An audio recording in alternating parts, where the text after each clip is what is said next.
Mayong gabi o kung adlaw sa inyong mga kauturan. Welcome sa aton nga episode 5 sa aton nga level 3 of stewardship compliance right here sa West Visayan Conference. Inigihapon yung alagad Pastor Rene Ventura bring you this study about sa stewardship compliance materials no nga halin sa SSD. Ang atong nga tema mga kauturan, church budgeting. Okay, this is for our leaders, especially nga coming na ang year 2021. May bago naman kita nga mga membro sa church board, bago naman mapilian nga mga tigulang o kung ma-re-elect man. Kung kamo nakahibalo na mag-prepare sini, this is a review.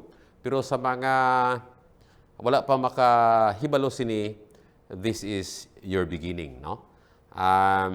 Opdi ako mga kauturan sa tuon sini nga pulong o kung mga topiko mga kauturan sa pagbukas sini pinagi sa pagpangamuyo.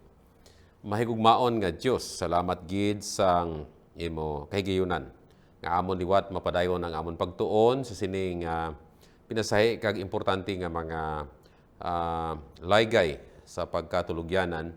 Muli kami Ginoo nga matatap ang imo iglesia, ilabi na gid ang pagplano sa padalagan o kung pagpatikang sa imong iglesia sa lokal nga level nga ang amon mga kauturan ma-bless kag ma-enhance ang ministry kag matigayon Ginoo ang mga proyekto kag mahimo namon ang amon nga mission all together kag kami Ginoo magtubo sa relasyon namon sa isa kag isa bilang pamilya kag subong man sa amon relasyon sa imo bilang amon Ginoo kag kami imo mga tulugyanan.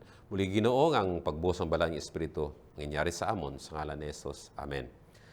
Church budgeting part 1 mga kauturan. Kami ari ni siya nga follow up church budgeting part 2. Tuna naton karon nga hapon. Ano ginatubag nga budget para sa simbahan?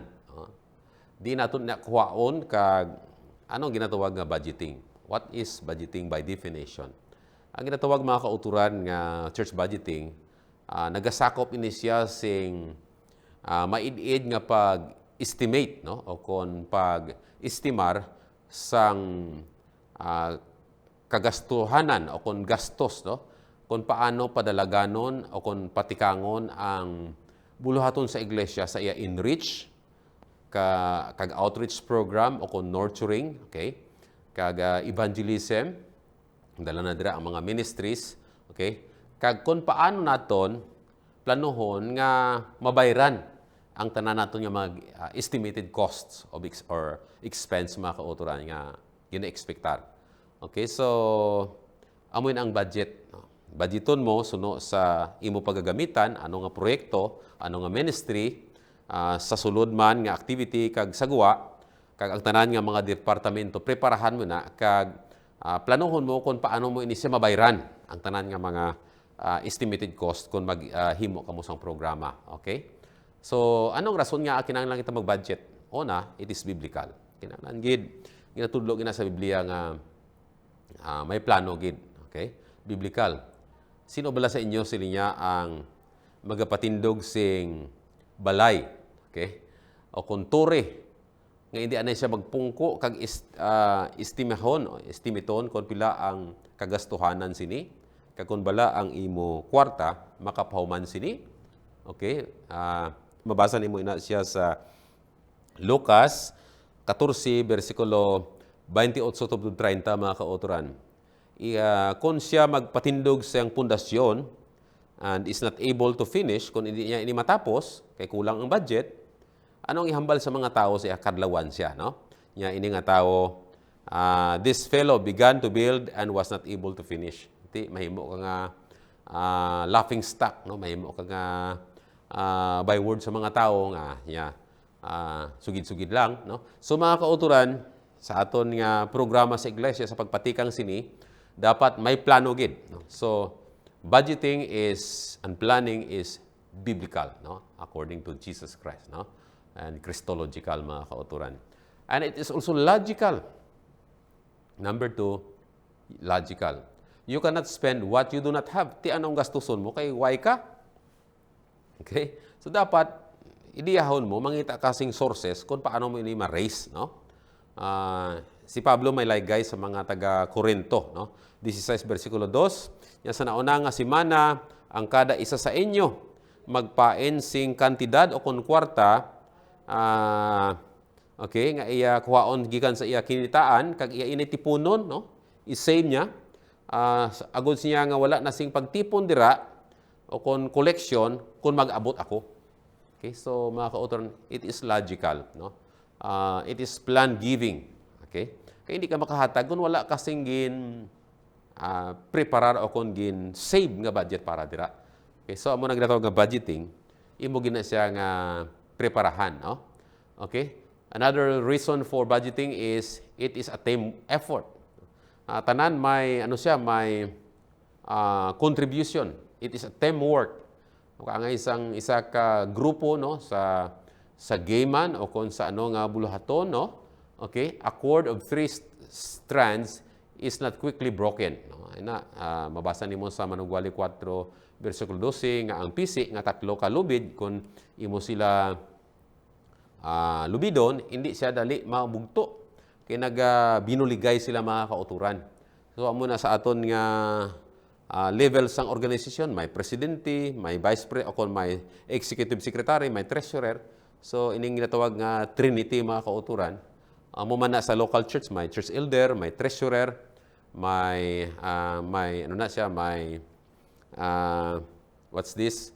elder, treasurer, may secretary mga kauturan. So makita naton dira ang ginatawag nga administrators, no? So amo ini mga kauturan, may teamwork, no? And with your church board, okay? Why a team effort? Nga kinahanglan kita nga mag-teamwork, no? Pangabudlay sing tingob. Because may ara ginatawag nga sense of ownership. Okay? Kita we belong to one group, no? One denomination, one church, okay? And it encourage support, no? Okay? So amo na mga kauturan, may maayogid nga may budgeting agod mabalaan sa tanan nga amo na aton plano, amo na aton na projected income, estimated income, expense, kag amo ni mga ministries nga pagkakadtuan, so wala pa ninyo nabaton na planuhan nyo na nga daan. Agod mag-fundraise kamo kung paano nyo na malabot, no? To run the business of the church, no? Procedures in making church budget. Ari mga kauturan, may ara na siya nga pasunod kung paano kita magpreparar sa ginatawag naton nga budget sa local church. First, appoint a budget committee, no? So ang church board mag-appoint siya sa ginatawag nga budget committee. Usually ang miyembro dira, no, ang church treasurer, church pastor, or ex officio mga kauturan, automatic aras dira nagapungko, no? And then ang mga departmental leaders, sino ini sila? Ang elder, ang diakono, deaconesses, Sabbath school leader, youth leader, health leader, family, stewardship, welfare. So makita naton dira nga may ara ginatawag nga budget committee. Kaya ang kada department huna-huna kung ano nga proyekto o kung ministry ang iyang himuon kag mag-present sa iyang budget para nga mabuotanan, no? Okay, ask each department leader to come with a budget proposal from their department based on the activities that they have planned. So before the year end, dapat may ara na kamo nga budget proposal. Halimbawa, kung di ka mapilian nga elder next year, no problem. At least ang magpungko nga tigulang nga bago, kay bago pa lang siya, masunod na lang sa imo nga agi, no? Okay? Now, procedure in making church budget. Okay, appoint a budget committee. Okay? Letter A, church expense, no? So naka-appoint na kamo sa budget committee karon. The expected expenses derived from the plan of activities from the various departments of the church. So may ara ka mo nga ginatawag nga budget proposal, expenses nga dapat amon nga budget, amon nga program, mahimo kami sa seminar, mahimo kami sing crusade o kon branch Sabbath school. So amon nga mga materials, amon nga number of persons. So i-present mo ina mga kauturan, okay? Part ina nga i-consider sa ginatawag naton nga budget committee. Okay? Ano pa? Church income, no? Appoint a budget committee. Isa sa mga bulaton man sa ginatawag naton nga budget committee is to know the income of the church, no?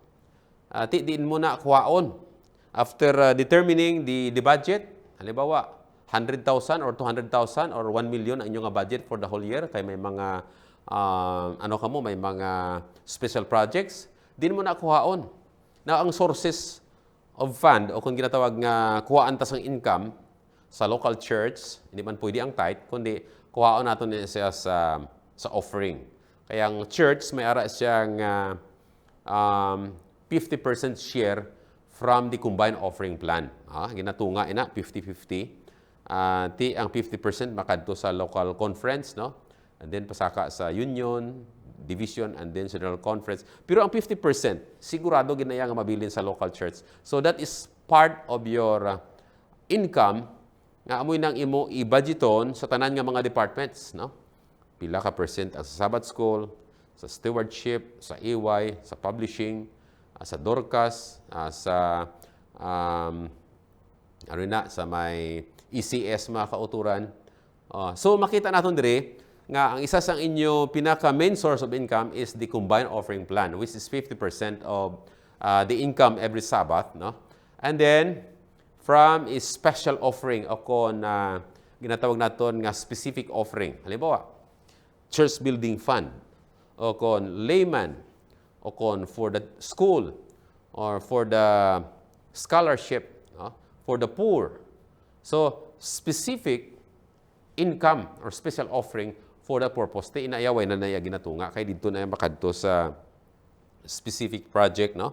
And then another extra income is from donation. Okay? Kung may mag-donate, the added income ina siya. Okay? And then gifts. Kung may mga walk-in nga mga visitors, nakita na niya inyong iglesia nga naga-prosper, may mga proyekto kamo kay na-announce yung amon programa. For the whole year, may mga projects kami. Karon may nag-attend nga isa ka bisita, na-inspire siya sa mga testimony, sa inyong nga unity, gidhikot sa mga naghatag sa karon sing $5,000. Mga kauturan. Ayos ino.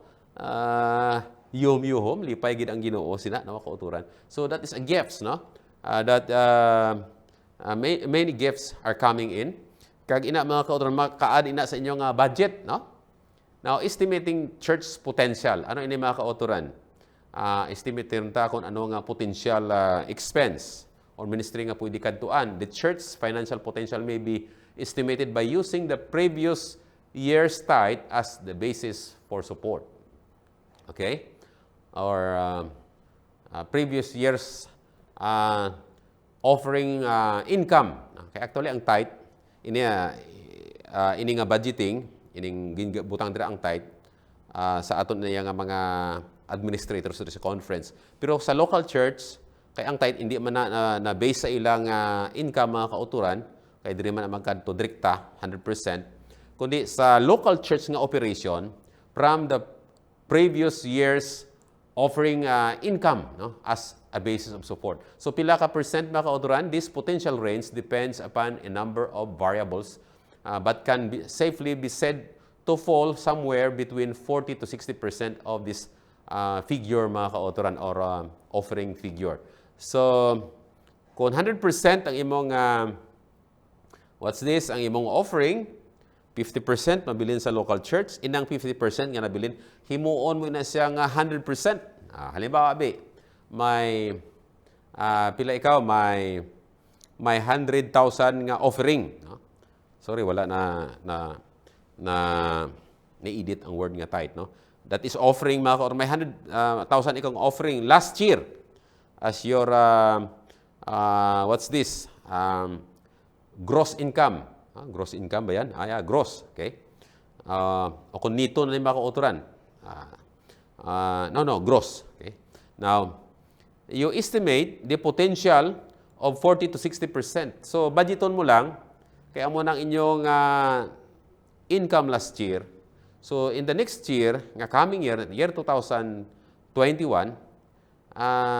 hindi ka mag-budget above your, or within or above your previous year's budget, but you budget below your previous year's budget. Sigurado gid nga hindi ka nga malusing mga kauturan nga manhabon ka, no? Okay? Halimbawa, Um, budgetan mo ang isa ka iglesia mga kauturan sa gamay nga mga iglesia. Ang imong budgeton is 10,000. Okay, estimated income, one plan offering 5,000. Kag may ara kayo ginatawag nga estimated expense, sa estimated income, ang sources mo is one offering plan, donation 1,500, gifts 1,000, special offerings 2,500, total of 10,000, no? Sa imo naman nga expenses, utilities, okay, supplies, insurance, blah blah blah, okay. And then you total it 10,000. So break even sa mga kauturan, daway gid na butang dira ang savings, no? Daway ka mo sa so dapat butangan mo na siya sa nga makasave ka mo mga kauturan, no? Okay, so procedures in making church budget. So after nga nakahimo na kamo sing estimated expected income and then estimated expense, okay? Pero you budget it below than your previous year's income. Okay, after nga nahimo nyo ina, and then number 2 is present the proposed church budget to church board for input and approval. Okay, i-present nyo dito para aprubahan. Okay, inyo na diskusan. Okay, present the church budget to the church members during church business meeting for ownership. Of course, ang una ang ginatawag naton nga budget committee nagpropose lamang sa sa ilang opinion, sang ilang balatyagon based sa mga proposed nga mga expense sa kada department. Karon ginhagna na o kung ginpasa na sa church board for scrutiny and approval, pero that is not the final approving body. Once nga na-approvean sa church board, that is still subject for the approval of the body. Kaya ang may final say ang body mga kauturan in business session, no? In duly called meeting mga kauturan. Nga sa diin, once nga ma-presenta dito, kung may mag-question, kag nasabat ang question, kag nasatisfied ang nagpumangkot, and once, bisan nag-upos-upos pa ng iba nito, pero once it is approved by the body, it becomes official. And that budget is not the budget of the plan of the board, but it is the plan of the church. Kaya mo, representative lang sang body mga kauturan. Sila nagbuto sa inyo. Gani ang inyong recommendation, may dako ina dito nga impact. Kag ina, that is owned by everybody. Amo na tawag nga sense of ownership. Nga ang budget plan, hindi na imo nga tigulang nga ginplano, kundi plano ina sang kabilugan mga kauturan. So we can expect support. Ang next challenge is paano tani ma-reach nga budget kundi tanan magapangabudlay na, no? Okay? So distribute commitment card, no? 2 copies, and then every church member must have one, okay? And then with special prayer, okay? Now, procedure in making church budget, follow up of church budget. Number 5, stewardship team visitation. So dapat ang pastor, ang elder, mamisita na sa mga kauturan, na you promote, amo ni atong nga budget, para nga malabo ta ini, let's be faithful, no? Prihan nyo dito. Prihan. Ti itong wala nagahalatag, mahatag na lang, kaya gin-bless sila sa Ginoo, kaya ginpangamuyuan mo. Muhiya sila sa Ginoo nga gin-bless sila sa Ginoo. So mga kauturan, pabakas-bakas ini, no? Okay? And then, i-post sa bulletin mga kauturan. And then, financial report, monthly and quarterly. And then, use of graphs, no? Para ma-determine kung bala, nalabot na nato ng ato nga goal. And then, use stewardship testimonies. Kaangay dito sa akong district, sang una sa Antique, naghimo kami sa programa dito nga Harvest Celebration. May isa dito kautod dito sa San Pedro, isa man kakilala nga couple, mga kauturan, nagdala sila sa isa kagantang munggo. Ginpangamuyuan. Sang aton niya dati anay nga stewardship director, no? Si Pastor Hukaban. Kag ato gintanong mga kauturan sa isa ka nagtubo sing matambokid, pero nag-abot ang balatian mga kauturan sa mga tanom, no? Ang mga niburing nga munggo, ubos gid sang sapat kaon, kalamatay gid. Pero ang iya to matambok kag wala gid sang buhin mga kauturan. Nakapatuba sila sang mga sobra 30 kasakos. Na testimony na mga kauturan nga amo na nga couple ti manggaranon magin sila, pero stricto sila mga kauturan sa when it comes sa tithes and offering.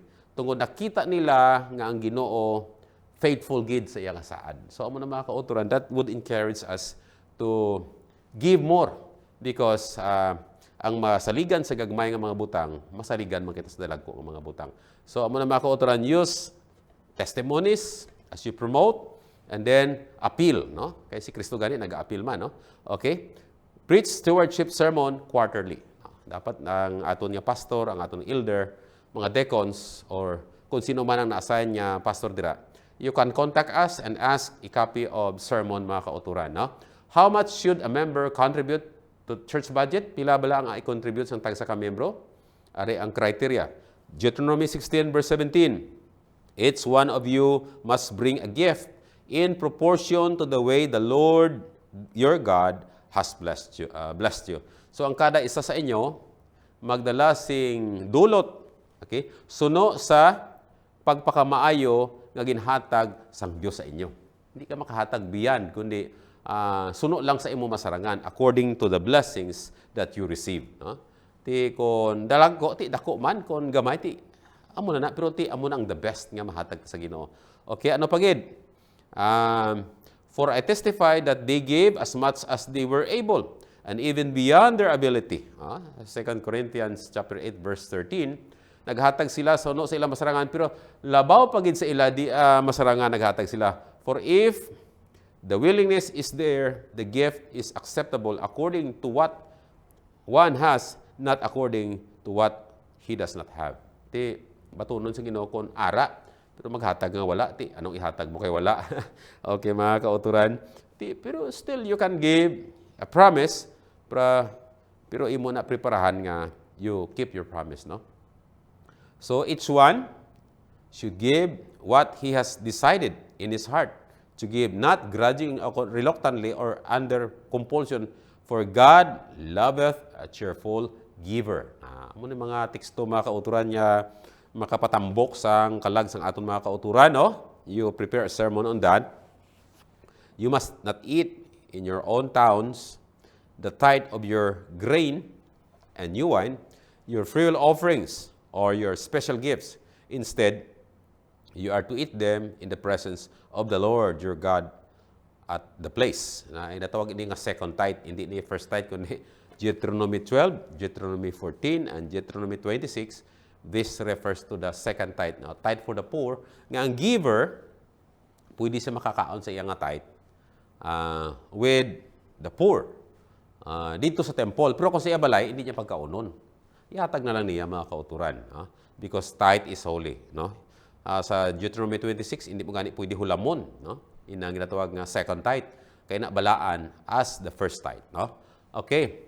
Now, din mo dalon, the Lord your God will choose you, your sons and your daughters, your manservant and maidservant, and the Levites from your towns, and you are to rejoice before the Lord your God in everything. So, muna mga kauturan, you put your hand to. No? Be careful not to neglect the Levites as long as you live in your land.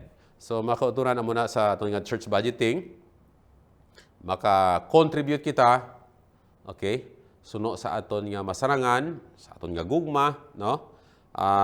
Kag ining ginatawag nga second tithe, imo na iyang option. Sa aton panahon, ikaw na iyang magasto. Ipliti mo, ibulig mo, pwede mo man sa mahimo nga educational support sa imong abyan o kon scholarship mga kauturan, kag pwede mo man sa magamit nga potluck tithe, no? Sa imong mga relatives nga gusto dalon sa church, no? O kung sa mga big meetings mga kauturan. So, amo na mga kauturan, no? Another important reminder for us, 2 Corinthians 8:10-12. And here is my advice about what is best for you in the matter. Last year, you were the first not only to give but also to have the desire to do so. Now finish the work, so that your eager willingness to do it may be matched by your completion of it according to your means. No? So, amo na mga kauturan nga kung aton gin-commit, no, gin promesa, kag naumpisahan nga mga project aton gid tinguhaan nga matapos ini. Kay balaan mo sa budgeting, nag-commit ka abi dito sang sim o kon plywood o kon kabilya o kon simento. Okay? Tapos hindi mo pagtumanon, kundi hindi mo human ang project, kadlawan ka sang tao, no? So, amo na mga kauturan, nasa church budgeting, that is a 1-year budget of the church. So, make sure nga when you plan the giving, hindi maapektuhan ang tithe, hindi maapektuhan ang offering, hindi maapektuhan ang second tithe, but you give special gifts based sa imong savings mga kauturan. You save, you sacrifice your comfort because you want to help finish the project. No? So, amo na mga utod nga, pero hindi ni para sa tanan. Only for those who are willing to do so, depende sa imong masarangan. Kaya sa nasiling nato kay ina, amo to ang mga kriteria dapat mangin suno sa imong masarangan, suno sa imong gugma, no? Suno sa blessings nga imong nabaton. No? So, amo na mga kauturan ang church budgeting. So, I thought it necessary to urge the brothers to visit you in advance and finish the arrangement for the generous gift you had promised. Then it will be ready as a generous gift, not as one grudgingly given. So, amo na mga kauturan ang aton nga mga promises, ang mga pledges mga kauturan, dapat gid na sila bisitahan sang elder o kung diakono o kung sang church board members. Ang inyo brad nga mga promise, kay base karon mohuy-an ta sa Ginoo, mohuy-an ta sa aton mga kauturan nga way mahuman ang project ta. By next year magplano ka, hindi na to iban mag-ooperate kay wala mo gin-fulfill ang imong promesa, no? So for us to have a smooth leadership in the church, dapat himuon gid sang tagsa-tagsa ang ilabahin, no? Nga maghatag sing maalwanon, no? Important points, no? Reminder of the commitment. Bring along the commitment card. So, dapat may ara ka mong Santa Sina, and then may ara ka mong commitment service with card, and give the financial report of the church and appeal for support. So, somebody has to be appointed to promote, no, and to report. Usually, the church treasurer, getting to know the members better, nga makilala na doon, kag makahibalo sila sang aton nga program, and make spiritual visit. No? Importante gid ang visitation. Pray with the members in their home. Pangamuyuan ginaton mga kauturan. Okay? Ari mabasa naton sa God and Man Unlimited, page 129. Ginasiling diri, our attitude determine the success of our church. Ang aton niya kinaiya, no? If the faith of the members is not sufficient to impel them to adequately support the house of God, they should close it. He doesn't live there anymore. Okay? Mga kauturan kon ang aton nga membro hindi makasarang sa